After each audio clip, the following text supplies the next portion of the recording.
பகவான் ஒளிமுகம் காண அங்கு கற்பக தருவின் நெற்றியில் மலரும் சூரிய பகவான் ஒளிமுகம் காண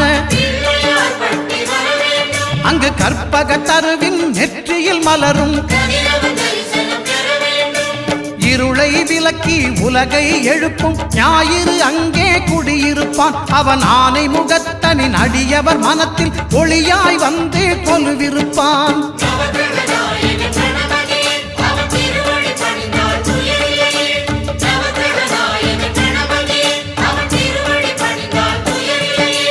ஒன்பது கோளும் ஒன்றாய் காண அங்கு கற்பகம் என்னும் கடவுளின் மெய்யில்